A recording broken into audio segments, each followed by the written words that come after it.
Hi guys, कैसे हैं आप सब। उम्मीद करते हैं कि आप सभी अच्छे ही होंगे। मैं आज 2-3 दिन से ब्लॉग नहीं बना पा रही थी क्योंकि बहुत सारी समस्या थी मेरे पास, बहुत सारी दिक्कतें हैं और जो मैं बता रही हूँ आपको इसी ब्लॉग में बताऊँगी।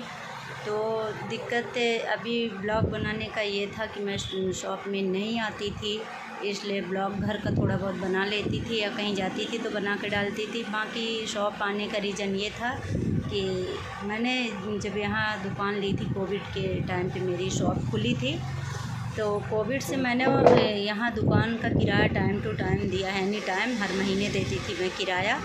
थोड़े दिन बाद मैंने क्या किया, अभी 8 महीने पहले मतलब कह सकते हैं कि मैंने किराया 4 महीना का रूम दिया था। 4 महीना जब पूरा हुआ तो मैंने 5,000 उन मकान मालिक को किराया दिया, उसके बाद से दी थी।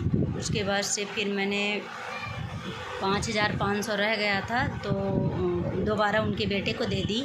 तो 4 महीने का किराया मेरा कंप्लीट हो चुका था और अंकल जी से मैंने साइन भी करवा लिया था। और साइन करवाने के बावजूद अभी 4 महीने का फिर से हो गया था। पैसे की दिक्कत मेरे पास इस समय बहुत बहुत मतलब ज़्यादा है गाइस, इसलिए नहीं दे पा रही थी। तो अभी 4 महीने का इकट्ठा हो गया तो मैंने 50,000 किसी से ली हूँ 5% में।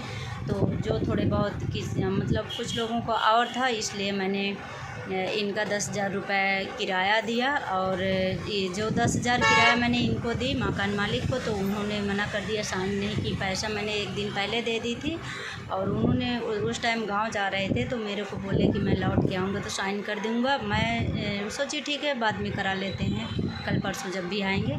मैं जब दोबारा साइन करवाने गई तो उन्होंने बोला कि अभी आपका साइन नहीं हो सकता है क्योंकि आपका 28,000 रुपये बिल है, मतलब पेमेंट देना है। जो कि मेरे पास पेमेंट वाकई में आपसे बताऊँ, सत्य बताऊँ गाइस, कसम से मैं शॉप में बैठी हूँ, रोज़ी की कसम खा के कह रही हूँ, क्योंकि मेरे पास जो है ना, तो मैंने हर महीना टाइम टू टाइम किराया दिया है कोविड से। फिर इधर 4 महीने के कष्टा दे दी, 4 महीने मतलब 2-2 महीने करके 5-5 दी, 2,500 है किराया। बाकी इधर 4 महीने हो गए तो 10,000 मैंने दे दिया। 500 रुपये उनका पिछला पड़ा हुआ है तो वो नहीं दी हूँ। और उसके बाद से क्या था ना कि अभी मेरे पास इनका कहना है कि मतलब 28,000 है, तो मैं बोल रही हूँ कि मैं किराया टोटल दे चुकी हूँ, इसलिए 28,000 नहीं हो रहा आपका। तो 10,000 तो उन्होंने मेरे से साइन करने को मना कर दिया, बाकी को उन्होंने साइन किए हैं गाइस।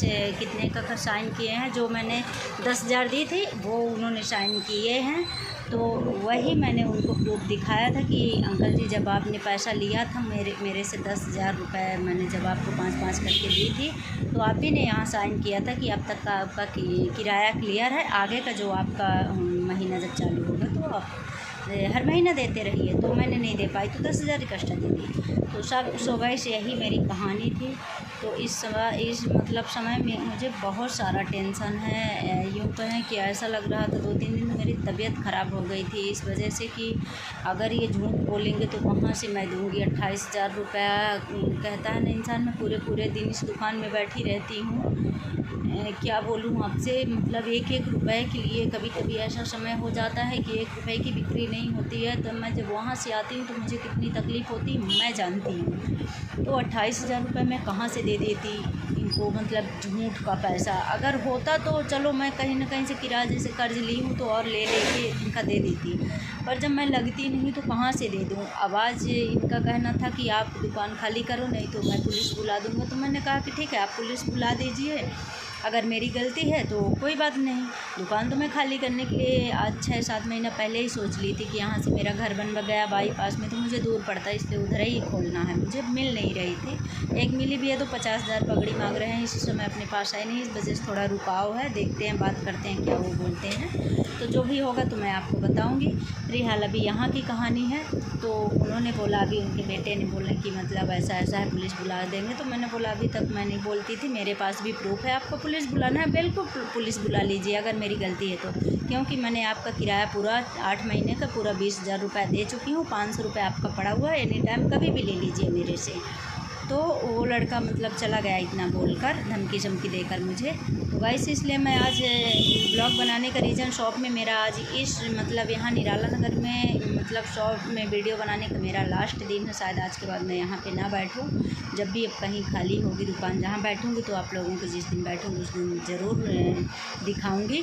पर अभी यहाँ के लिए शायद मैं कल से ना आऊँगा, क्योंकि बहुत ज़्यादा दिक्कतें होती हैं। मैं झगड़ा उगड़ा से बहुत डरती हूँ, झगड़ा से बहुत दूर रहना चाहती हूँ, क्योंकि मैं परेशान हो चुकी हूँ, वाकई में बहुत परेशान हूँ। इसलिए अपने आप को मैं ज़्यादा से ज़्यादा वीडियो वगैरह या कुछ भी करती रहती हूँ, मोबाइल देखती रहती हूँ, ज़्यादा दुनियादारी से मतलब नहीं रखती हूँ।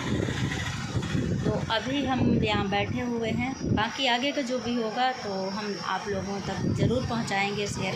आओ आप लोग देखिएगा वीडियो, कमेंट करिएगा, मेरा चैनल भी सब्सक्राइब कीजिएगा और आप लोग सपोर्ट कीजिएगा। अगर मैं गलत हूँ गाइस तो पूरा बिल्कुल आपको मैं प्रूफ भी दिखाऊंगी, जो उन्होंने साइन किया है ना तो वो भी मैं आपको दिखाऊंगी कि मतलब इस जगह में उन्होंने साइन किया। जब मैंने कॉपी दिखाई उन्हें ना, वो बोले हाँ ठीक है आप कॉपी लेके आइए। मैं कॉपी लेके जब गई तो बोले हाँ मेरी साइन है। पहले तो मना कर रहे थे, फिर बोले हाँ ये मेरी साइन है। तो अब वो ये तो बोल दिए हैं कि मेरी साइन है, पर बोले कि 28,000 हो रहा। तो मैंने कहा कि 28 नहीं हो रहा है, आप जोड़ लीजिए। तो बोले इसमें तो नहीं हो रहा पर मेरी कॉपी में हो रहा। मैंने साइन तो आप ही किया तो कैसे आपका हो रहा है फिर। तो वैसे यही सब चीज़ें हैं। तो देखते हैं जब जिस दिन खाली होगा, अगर कोई ऐसी विवाद पैदा होती तो ज़रूर मैं आपको लाइव दिखाऊंगी, मतलब वीडियो ज़रूर अपलोड करूंगी, ब्लॉग बनाऊंगी उस टाइम और डालूंगी, तो देखिएगा। पर अभी आप लोगों की बहुत मदद की ज़रूरत है गाइस, इसलिए मैं बहुत ज़्यादा परेशान हूँ, ज़्यादा कुछ नहीं बोल सकती हूँ। पर जो इंसान खुद एक लेडीज़ कमाने वाली हो और उसके पास चारों तरफ से लोग मतलब परेशान करने वाले हों, तो इंसान कहाँ तक वो अकेला क्या कर सकता है। हालांकि मैं हारने वाली नहीं हूँ, बहुत हिम्मती हूँ। मैं अपने आप को बहुत ज़्यादा कष्टों से मतलब निकली हूँ, बहुत ज़्यादा दुखों से बाहर आई हूँ। इसलिए मुझे ऐसा नहीं है कि कोई हरा देगा। पर झूठ मैं नहीं बोलती हूँ, इसलिए झूठ से पता नहीं कैसे लोग बोल देते हैं, मुझे तो नहीं पता। मैं ये दुकान खोली हूँ कैसे कैसे खोली हूँ, कैसे बैठती हूँ, कैसे अपने बच्चों को पाल रही हूँ, मैं ही जानती हूँ, दूसरा कोई नहीं जानता है। फिलहाल अभी इतना तक ही है। आगे का जो भी होगा मैं आप लोगों को दिखाऊंगी।